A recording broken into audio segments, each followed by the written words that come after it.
민주당 힐러리 클린턴 후보와 공화당 도널드 트럼프 후보가 맞붙는 제45대 미국 대통령 선거가 오늘 실시됩니다. 투표는 동부 현지 시각으로 0시, 우리 시각으로 오후 2시, 뉴햄프셔주 산간마을 딕스빌 노치에서부터 시작되며 나머지 지역은 우리 시각으로 오후 7시, 버몬트를 시작으로 주별로 정해진 시간에 따라 진행됩니다.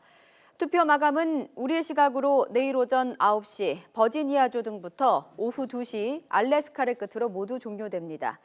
주별 출구조사와 개표 작업은 내일 오전부터 진행되며 플로리다와 오하이오 등 경합 지역 결과에 따라 이르면 내일 오전에 당락이 가려질 것으로 예상됩니다.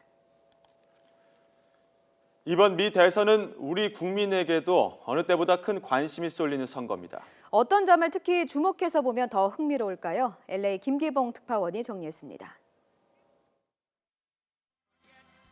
뭐니 해도 눈과 귀가 가장 쏠리는 곳은 경합주입니다. 막판 혼전 양상이 되면서 경합주로 분류되는 곳은 15개 주로 늘었습니다. 이곳의 선거인단은 모두 171명인데 이 중에서도 초경합주인 플로리다와 오하이오, 노스캐롤라이나와 버지니아 등 4개 주에 75명이 걸려있어 최대 격전지가 될 전망입니다. 특히 최근 50여 년 동안 오하이오에서 지고 대통령이 된 사례가 없는 오하이오 징크스까지 있어 관심이 더 쏠립니다. One of the primary reasons why we are against him is because of the racism that he portrays. So why not a change? I mean, the only thing I know the last 8 years is the police are the criminals and the criminals are good guys now. 어떤 인종이 얼마나 투표에 나설지도 중요한 변수입니다.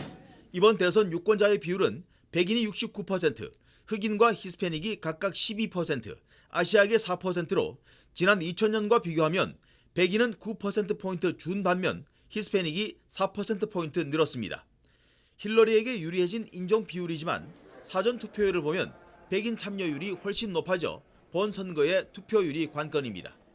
투표자의 연령대도 변수입니다.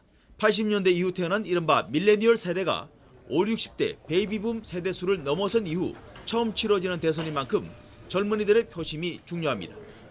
이와 함께 경합주에서 군소정당 후보들이 어떤 역할을 할지도 관심사입니다. 지지율 3위인 자유당은 자유당이 아니면 민주당을 찍으라고 이미 공언한 상태지만 이것이 역으로 민주당의 표를 나누는 역할도 할 수 있어 뚜껑을 열기 전까지는 알 수 없는 상황입니다. LA에서 YTN 김기봉입니다.